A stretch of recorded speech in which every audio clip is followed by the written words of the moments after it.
fully committed to the stock market, right? They haven't moved money out of bonds, they've moved it out of cash. Is 15,000 over the next couple of weeks and months going to mean anything to investors? Well, numbers do mean stuff, as you pointed out. I think Thomas Schelling, who is an economist, talked about focal points, and this tends to be a focal point for investors. When it hits a new number, a round number, it can prod people back into the market, or it can actually give them pause and say, hey, have things gone too far too fast?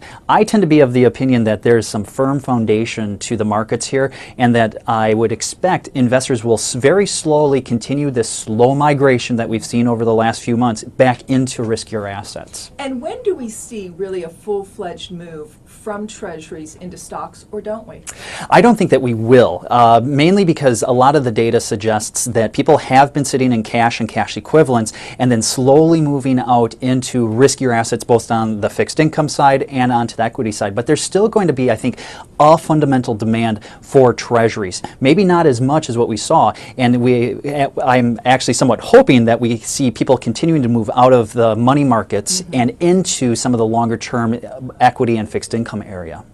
Seasonally, the stock market historically does not perform as well in May through the end of the year as it does in the first couple of months. Is it different this year, do you know, or do you think? Well, every year is different, and it's almost like talking about numbers as far as do they have a lot of meaning as far as the old adage about sell in May and go away, or how bad Septembers typically are for the markets. You know, there are a lot of these calendar effects, and I think that they're actually what I would refer to as just a relic of the data.